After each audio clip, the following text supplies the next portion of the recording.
السلام علیکم ورحمۃ اللہ وبرکاتہ۔ محترم ویورز، آپ دیکھ رہے ہیں اسلامی چینل سیکھی ترجمہ قرآن و تفسیر عثمان کے ساتھ۔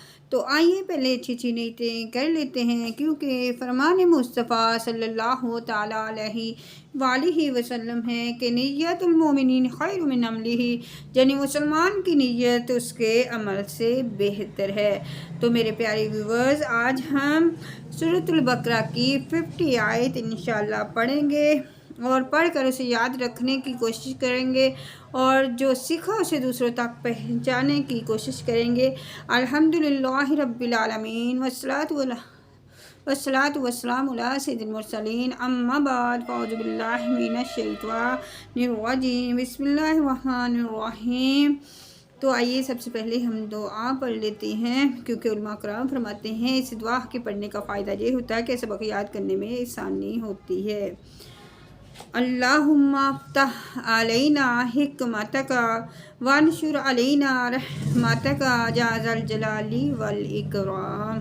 رب اشرح لی صدری ویسر لی امری واحلل عقدۃ من لسانی یفقہوا قولی۔ رب زدنی علما۔ وَإِذَا فَرَقْنَا بِكُمُ الْبَحْرَ فَأَنْجَيْنَاكُمْ وَأَغْرَقْنَا آلَ فِرْعَوْنَ وَأَنْتُمْ تَنظُرُونَ۔ اور یاد کرو جب ہم نے تمہارے لیے دریا کو پھاڑ دیا تو ہم نے تمہیں بچا لیا اور فرعونیوں کو تمہاری آنکھوں کے سامنے غرق کر دیا۔ وَإِذَا فَرَقْنَاكُمُ الْبَحْرَ، اور جب ہم نے تمہارے لیے دریا کو پھاڑ دیا۔ یہ دوسری نعمت کا بیان ہے جو بنی اسرائیل پر فرمائی کہ انہیں فرعونیوں کے ظلم و ستم سے نجات دی اور فرعون کو اس کی قوم سمیت ان کے سامنے غرق کر دیا، جس کا مختصر واقعہ یہ ہے کہ حضرت موسیٰ علیہ السلام حکم الہی پر رات کے وقت بنی اسرائیل کو لے کر مصر سے روانہ ہوئے۔ صبح کو فرعون ان کی جستجو میں ایک بھاری لشکر لے کر نکلا اور انہیں دریا کے کنارے پر پا لیا۔ بنی اسرائیل نے فرعون کے لشکر کو دیکھ کر موسیٰ علیہ السلام سے فریاد کی۔ آپ علیہ السلام نے اللہ تعالیٰ کے حکم سے دریا پر اپنا عصا مارا اور اس کی برکت سے عین دریا کے درمیان 12 خشک راستے پیدا ہو گئے اور پانی دواروں کی طرح کھڑا ہو گیا اور ان آبی دواروں میں جالی کی شکل کے روشن دان بن گئے۔ بنی اسرائیل کی ہر جماعت ان راستوں میں ایک دوسرے کو دیکھتی ہوئی اور باہم باتیں کرتی ہوئی گزر گئی۔ فرعون بھی اپنے لشکر سمیت ان دریائی راستوں میں داخل ہو گیا، لیکن جب اس کا تمام لشکر دریا کے اندر آ گیا تو دریا اپنی اصلی حالت پر آیا اور تمام فرعونی اس میں غرق ہو گئے، اور بنی اسرائیل دریا کے کنارے فرعونیوں کے غرق کا یہ منظر دیکھ رہی تھی۔ انبیاء کرام علیہ السلام پر ہونے والے انعام کی یادگار قائم کرنا سنت ہے۔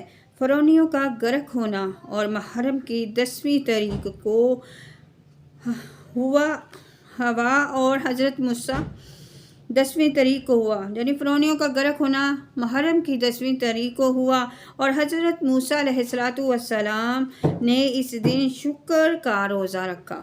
صحیح بخاری اور صحیح مسلم میں ہے کہ حضرت عبداللہ بن عباس رضی اللہ تعالیٰ عنہ فرماتے ہیں کہ جب حضور پور نور صلی اللہ تعالیٰ علیہ وآلہ وسلم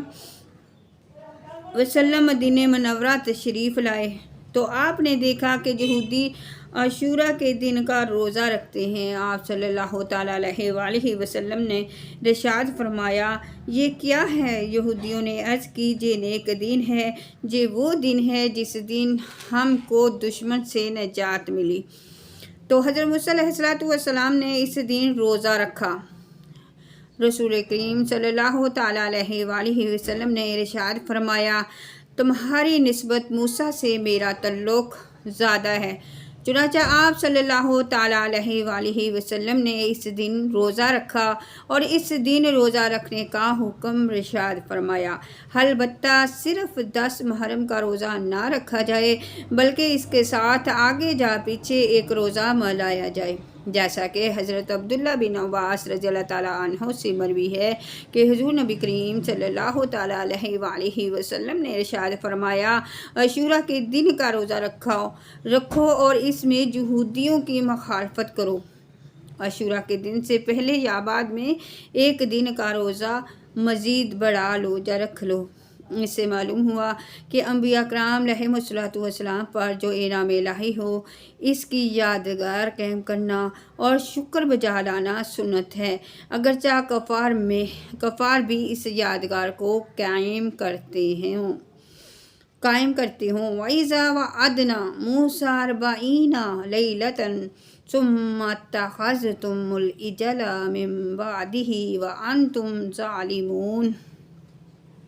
اور جب ہم نے موسیٰ سے 40 رات کا وعدہ فرمایا، پھر اس کے پیچھے تم نے بچھڑے کی پوجا شروع کر دی اور تم ظالم تھے۔ ثُمَّ عَفَوْنَا عَنْکُم مِّن بَعْدِ ذَلِکُمْ لَعَلَّکُمْ تَشْکُرُونَ۔ پھر اس کے بعد ہم نے تمہیں معافی دی کہ کہیں تم احسان مانو۔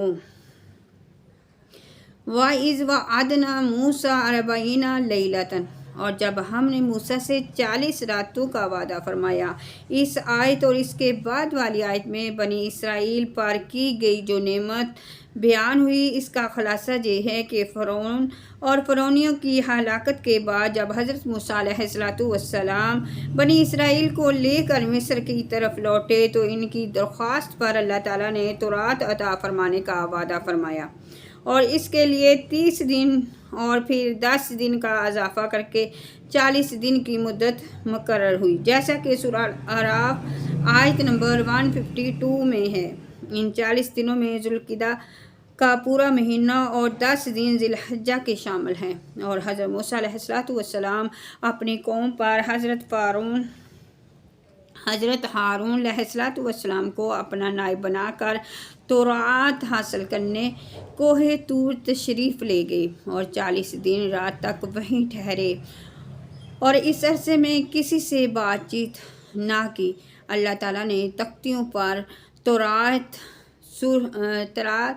کی تحریری صورت میں آپ علیہ السلام کو تورات عطا کی، یعنی موسیٰ علیہ السلام کو، اور دوسری طرف سامری نے جواہرات سے مزین سونے کا ایک بچڑا بنا کر قوم سے کہا کہ یہ تمہارا معبود ہے، اور لوگ 1 مہینے تک حضرت موسیٰ علیہ السلام کا انتظار کرنے کے بعد سامری کے بہکانے سے بچڑے کی پوجا کرنے لگے۔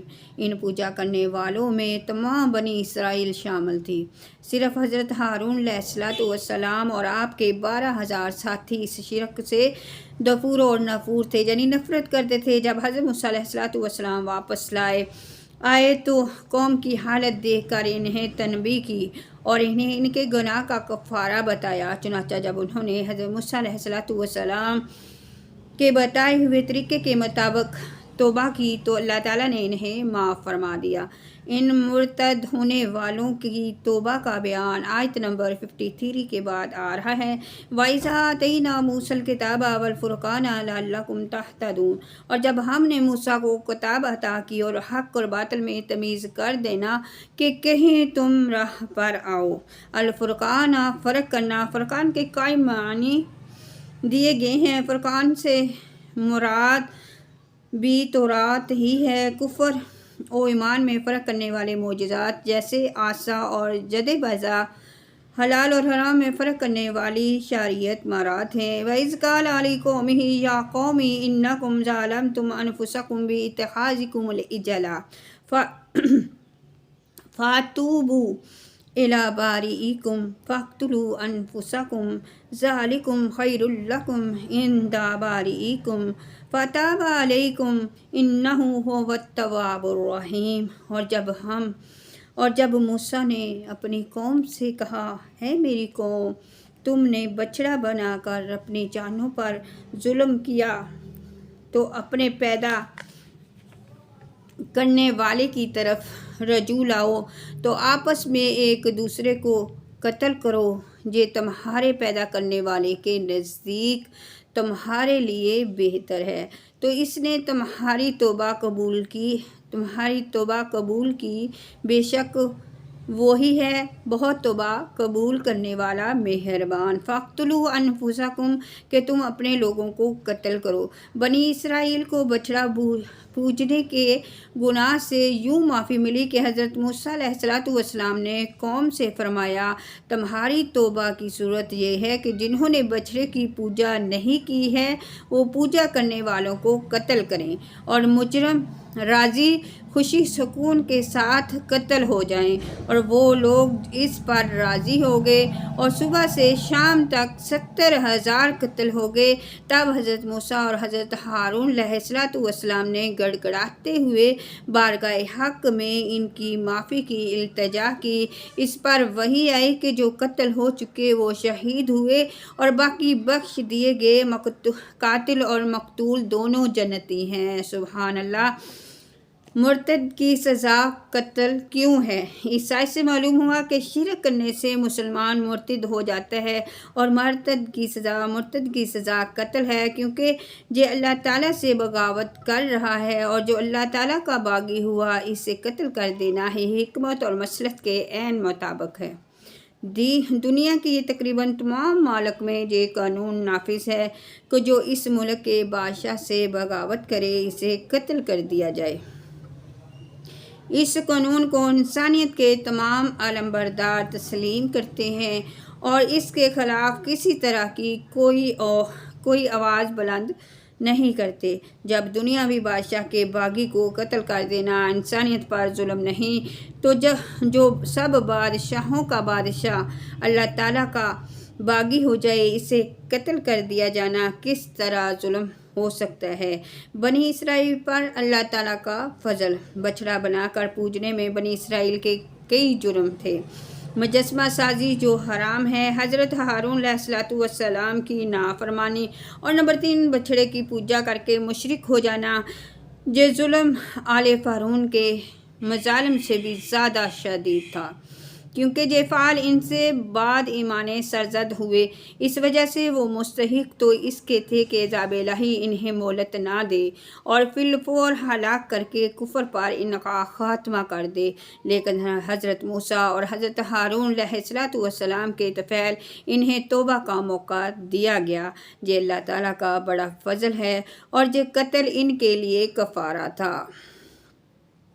وَإِذْ قُلْتُمْ يَا مُوسَىٰ لَن نُّؤْمِنَ لَكَ حَتَّىٰ نَرَى اللَّهَ جَهْرَةً فَأَخَذَتْكُمُ الصَّاعِقَةُ فَأَنتُمْ تَنظُرُونَ۔ اور جب تم نے کہا اے موسیٰ ہم ہرگز تمہارا یقین نہ لائیں گے جب تک اعلانیہ خدا کو نہ دیکھ لیں۔ ثُمَّ بَعَثْنَاكُم مِّن بَعْدِ مَوْتِكُمْ لَعَلَّكُمْ تَشْکُرُونَ۔ تو تمہیں کڑکنے آ لیا اور تم دیکھ رہے تھے، پھر میرے پیچھے ہم نے تمہیں زندہ کیا کہ کہیں تم احسان مانو۔ لَن نُّؤْمِنَ ہم ہرگز تمہارا یقین نہ کریں گے۔ جب بنی اسرائیل نے توبہ کی اور کفار میں اپنی جانیں بھی دے دیں تو اللہ تعالیٰ نے حکم فرمایا کہ حضرت موسیٰ علیہ السلام انہیں اس گناہ کی معذرت پیش کرنے کے لیے حاضر کریں۔ چنانچہ حضرت موسیٰ علیہ السلام ان میں سے 70 آدمی منتخب کر کے کوہ طور پر لے گئے۔ وہاں جا کر وہ کہنے لگے اے موسیٰ علیہ السلام ہم آپ پر یقین نہ کریں گے جب تک خدا کو علانیہ نہ دیکھ لیں۔ اس پر آسمان سے ایک ہولناک آواز آئی جس کی ہیبت سے وہ سب مر گئے۔ حضرت موسیٰ علیہ السلام نے گڑ گڑا کر بارگاہ میں عرض کی اے میرے اللہ میں بنی اسرائیل کو کیا جواب دوں گا؟ اس پر اللہ تعالیٰ نے ان 70 افراد کو دوبارہ زندہ فرما دیا۔ سبحان اللہ۔ کہنے کی شامت میں بنی اسرائیل ہلاک کیے گئے، یعنی اللہ تعالیٰ کو یقین نہ کرنے کی نسبت سے کہ ہم یقین نہیں کرتے کہ جب تک اللہ تعالیٰ کو ظاہری طور پر اپنے سامنے نہ دیکھ لے، اسی وجہ سے بنی اسرائیل ہلاک کیے گئے۔ اور حضرت موسیٰ علیہ السلام کی دعا کے بعد ان کو اللہ تعالیٰ نے دوبارہ زندگی دے دی، اور اسی سے حضور پر نور صلی اللہ تعالیٰ علیہ وآلہ وسلم کے زمانے والوں کو آگاہ کیا جاتا ہے کہ انبیاء کرام علیہ السلام کی جناب میں ترک ادب غضب الہی کا باعث ہوتا ہے، لہٰذا اس سے ڈرتے رہیں۔ اس آیت سے یہ بھی معلوم ہوا کہ اللہ تعالیٰ اپنے مقبولانِ بارگاہ کی دعا سے مردے بھی زندہ فرما دیتا ہے۔ سبحان اللہ۔ وَظَلَلْنَا عَلَيْكُمُ الْغَمَامَ وَأَنزَلْنَا عَلَيْكُمُ الْمَنَّ وَالسَّلْوَىٰ كُلُوا مِن طَيِّبَاتِ مَا رَزَقْنَاكُمْ وَمَا ظَلَمُونَا وَلَٰكِن كَانُوا أَنفُسَهُمْ يَظْلِمُونَ۔ اور ہم نے ابر کو تمہارا یعنی بادل کو تمہارا سائبان کیا اور تم پر من اور سلوہ اتارا، کھاؤ ہماری دی ہوئی ستھری چیزیں، اور انہوں نے کچھ ہمارا نہ بگاڑا، ہاں اپنے ہی جانوں کا بگاڑ کرتے تھے یا اپنی جانوں پر ہی ظلم کرتے تھے۔ وَظَلَلْنَا عَلَيْكُمُ الْغَمَامَ، اور ہم نے تمہارے اوپر بادل کو سایہ بنا دیا۔ فرعون کے غرق ہونے کے بعد بنی اسرائیل دوبارہ مصر میں آباد ہو گئے۔ کچھ عرصے بعد حضرت موسیٰ علیہ السلام نے انہیں حکم الہی سنایا کہ ملک شام اور حضرت ابراہیم علیہ السلام اور ان کی اولاد کا مدفن ہے اور اس میں بیت المقدس ہے، اس مالکہ قبیلے سے آزاد کرانے کے لیے جہاد کرو اور مصر چھوڑ کر وہیں وطن بناؤ۔ مصر کو چھوڑنا بنی اسرائیل کے لیے بڑا ہی تکلیف دہ تھا۔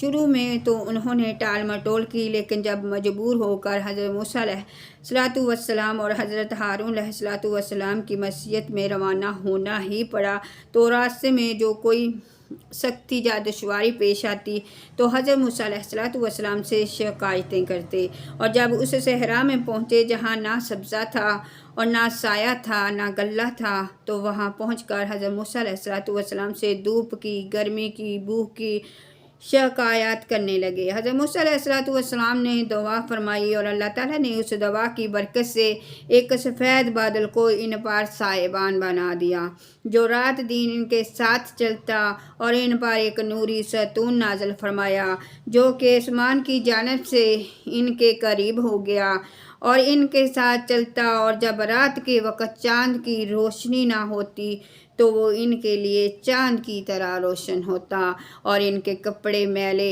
اور پرانے نہ ہوتے، ناخن اور بال نہ بڑھتے۔ وَأَنزَلْنَا عَلَيْكُمُ الْمَنَّ وَالسَّلْوَىٰ، اور تم پر من اور سلوہ اتارا۔ اس صحرا میں حضرت موسیٰ علیہ السلام کی برکت سے ان کے کھانے کا انتظام یوں ہوا کہ انہیں من اور سلوہ ملنا شروع ہو گیا۔ من اور سلوہ کے بارے میں مفسرین کے مختلف اقوال ہیں۔ من کے بارے میں صحیح قول یہ ہے کہ یہ ترنجین کی طرح ایک میٹھی چیز تھی جو روزانہ صبح صادق سے طلوع آفتاب تک ہر شخص کے لیے ایک سا یعنی تقریباً 4 کلو کی بقدر اترتی، اور لوگ اس کو چادروں میں لے کر دن بھر کھاتے رہتے۔ اور بعض مفسرین کے نزدیک من سے مراد وہ تمام چیزیں ہیں جو اللہ تعالیٰ نے اپنے بندوں کو کسی مشقت اور کاشتکاری کے بغیر عطا کی اور ان پر احسان فرمایا۔ سلوہ کے بارے میں صحیح قول یہ ہے کہ یہ ایک چھوٹا پرندہ تھا، اور اس کے بارے میں ایک قول یہ ہے کہ یہ پرندہ بنا ہوا بنی اسرائیل کے پاس آتا تھا، اور ایک قول یہ ہے کہ جنوبی ہوا اس پرندے کو لاتی اور بنی اسرائیل اس کا شکار کر کے کھاتے۔ یہ دونوں چیزیں ہفتے کو بالکل نہ آتی، باقی ہر روز پہنچتی، جمعے کو دگنی آتی، اور حکم یہ تھا کہ جمعے کو ہفتے کے لیے بھی جمع کر لو مگر ایک دن سے زیادہ جمع نہ کرو۔ بنی اسرائیل نے ان نعمتوں کی ناشکری کی اور ذخیرے جمع کیے اور وہ سڑ گئے، اور ان کی آمد بند کر دی گئی کہ انہوں نے اپنا ہی نقصان کیا کہ دنیا میں نعمت سے محروم ہوئے اور آخرت میں سزا کے مستحق ہوئے۔ وَإِذْ قُلْنَا ادْخُلُوا هَٰذِهِ الْقَرْيَةَ فَكُولُوا مِنْهَا حَيْثُ شِئْتُمْ رَغَدًا وَادْخُلُوا الْبَابَ سُجَّدًا وَقُولُوا حِطَّةٌ وَنَغْفِرْ لَكُمْ خَطَايَاكُمْ وَسَنَزِيدُ الْمُحْسِنِينَ۔ اور جب ہم نے فرمایا اس بستی میں جاؤ، پھر اس میں جہاں چاہو بے روک ٹوک کھاؤ اور دروازے میں سجدہ کرتے داخل ہو اور کہو ہمارے گناہ معاف ہوں، ہم تمہاری خطائیں بخش دیں گے اور قریب ہے کہ نیکی والوں کو اور زیادہ صلہ دیں۔ وَإِذَا قُلْنَا نَدْخُلُوا قَرْيَةً، اور جب ہم نے کہا اس شہر میں داخل ہو جاؤ، اس شہر سے بیت المقدس مراد ہے اور اریحا جو بیت المقدس کے قریب ہے جس میں عمالقہ آباد تھے اور وہ اسے خالی کر گئے تھے، وہاں غلے میوے باکثرت تھے، اس بستی کے دروازے میں داخل ہونے کا فرمایا گیا اور یہ دروازہ ان کے لیے کعبے کی طرح تھا، اس میں داخل ہونا اور اس کی طرف سجدہ کرنا گناہوں کی معافی کا سبب تھا۔ بنی اسرائیل کو حکم یہ تھا کہ دروازے میں سجدہ کرتے ہوئے داخل ہوں اور زبان سے حطۃ کہتے جائیں، یہ کلمہ استغفار تھا۔ انہوں نے دونوں حکموں کی مخالفت کی اور سجدہ کرتے ہوئے داخل ہونے کی بجائے سرینیوں کے بال گھسیٹتے ہوئے داخل ہوئے اور توبہ استغفار کا کلمہ پڑھنے کی بجائے مذاق کے طور پر حبۃ فی الشعرۃ کہنے لگے، جس کے معنی تھے بال میں دانہ۔ اس مذاق اور نافرمانی کی سزا میں ان پر طاعون مسلط کیا گیا جس سے ہزاروں اسرائیلی ہلاک ہو گئے۔ فَبَدَّلَ الَّذِينَ ظَلَمُوا قَوْلًا غَيْرَ الَّذِي قِيلَ لَهُمْ فَأَنزَلْنَا عَلَى الَّذِينَ ظَلَمُوا رِجْزًا مِّنَ السَّمَاءِ بِمَا كَانُوا يَفْسُقُونَ۔ تو ظالموں نے اور بات بدل دی جو فرمائی گئی تھی اس کے سوا، تو ہم نے آسمان سے ان پر عذاب اتارا بدلہ ان کی بے حکمی کا یا نافرمانی کا۔ فَأَنزَلْنَا عَلَى الَّذِينَ ظَلَمُوا رِجْزًا مِّنَ السَّمَاءِ، تو ہم نے آسمان سے ان ظالموں پر عذاب نازل فرمایا۔ بنی اسرائیل پر طاعون کا عذاب مسلط کیا گیا اور اس کی وجہ سے ایک ساتھ میں ان کے 70,000 افراد ہلاک ہو گئے تھے۔ استغفر اللہ۔ طاعون کے بارے میں 3 احادیث۔ جہاں طاعون کا ذکر ہوا اس مناسبت سے طاعون سے متعلق 3 حدیث ملاحظہ کیجیے۔ نمبر 1، حضرت عثمان رضی اللہ تعالیٰ عنہ سے روایت ہے کہ حضور اقدس صلی اللہ تعالیٰ علیہ وآلہ وسلم نے ارشاد فرمایا، بے شک یہ طاعون ایک عذاب ہے جسے تم سے پہلے لوگوں پر مسلط کیا گیا تھا۔ جب کسی جگہ طاعون ہو اور تم وہاں موجود ہو تو تم طاعون سے بھاگ کر وہاں سے نہ نکلو، اور جب کسی جگہ طاعون ہو تو تم وہاں سے نہ جاؤ۔ ایک اور جگہ پر فرمایا گیا،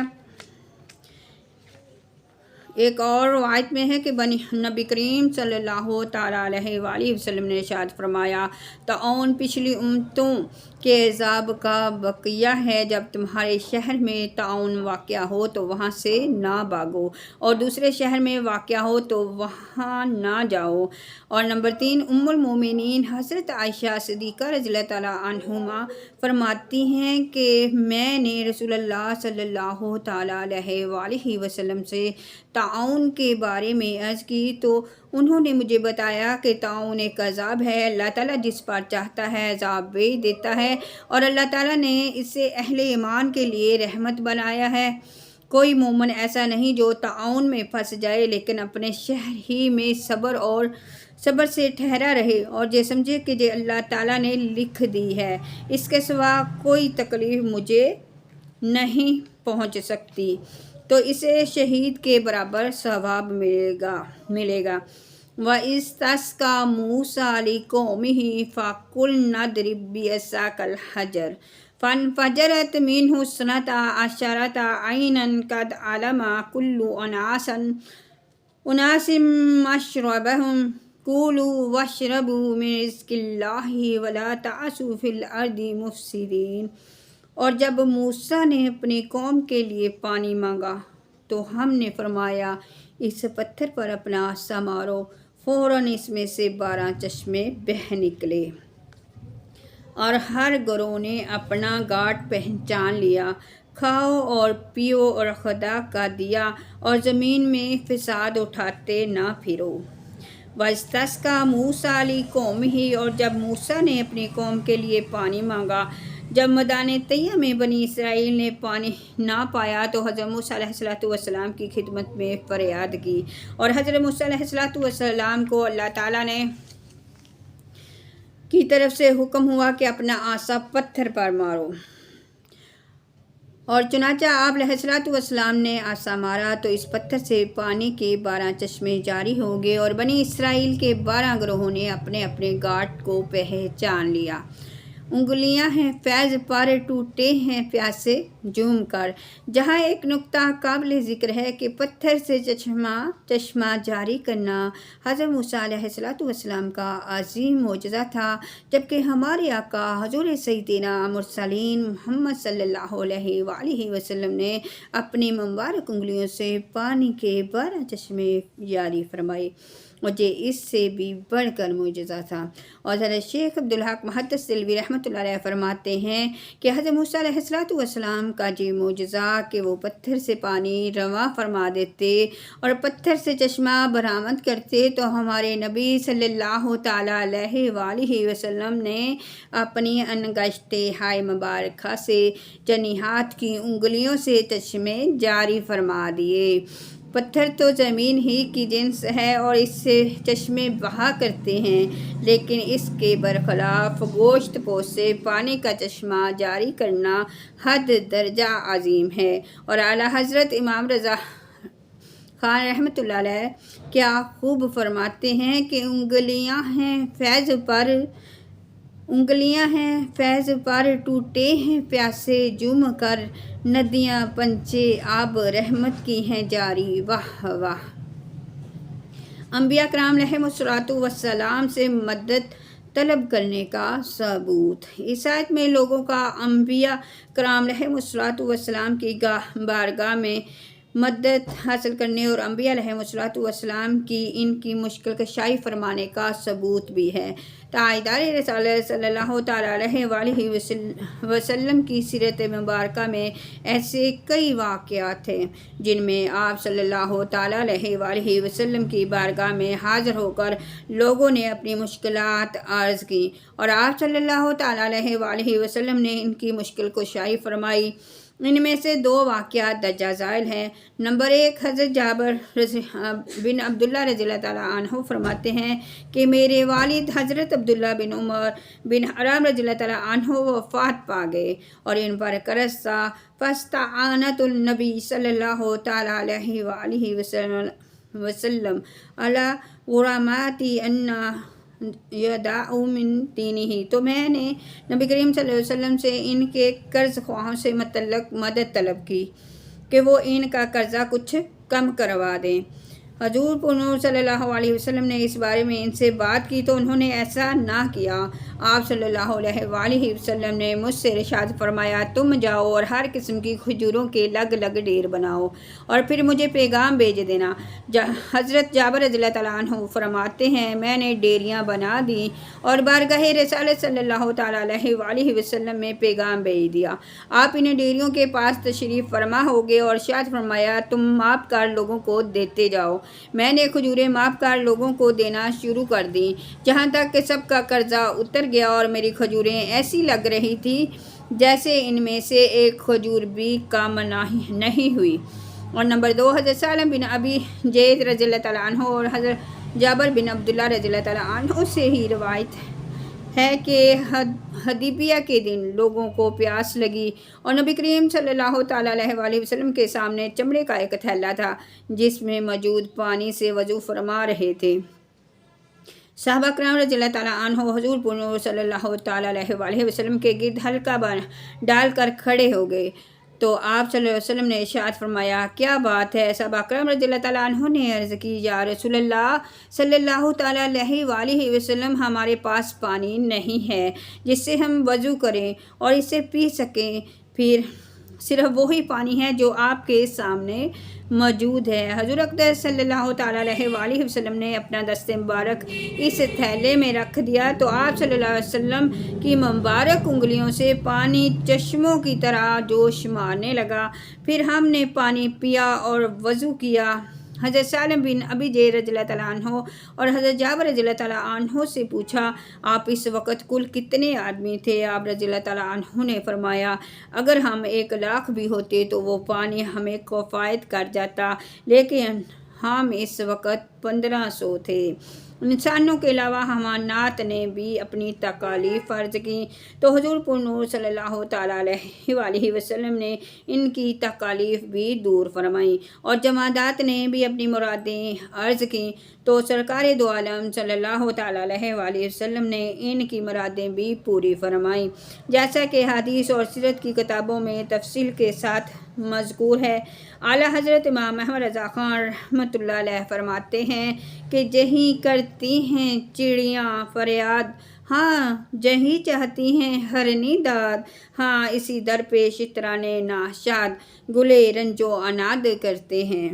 کولو واشربو، اور کھاؤ اور پیو۔ حضرت موسیٰ علیہ السلام کی قوم سے فرمایا گیا کہ آسمانی طعام من اور سلوہ کھاؤ اور پیو، اس پتھر کے چشموں کا پانی پیو جو تمہیں فضل الہی سے بغیر محنت کے میسر ہے، اور اس بات کا خیال رکھو کہ فتنہ فساد سے بچو اور گناہوں میں نہ پڑو۔ ہر امت کا یہی حکم تھا کہ اللہ تعالیٰ کا رزق کھاؤ لیکن فساد نہ پھیلاؤ، یعنی رزق کے استعمال سے منع نہیں فرمایا بلکہ حرام کمانے اور حرام کھانے اور کھا کر خدا کی ناشکری اور نافرمانی سے منع فرمایا گیا ہے۔ تو میرے پیارے ویورز، آج کا ہمارا سبق اتنا ہی۔ دعاؤں میں یاد رکھیے گا۔ اللہ تعالی ہم سب کا حافظ و ناصر ہو۔ السلام علیکم ورحمۃ اللہ وبرکاتہ۔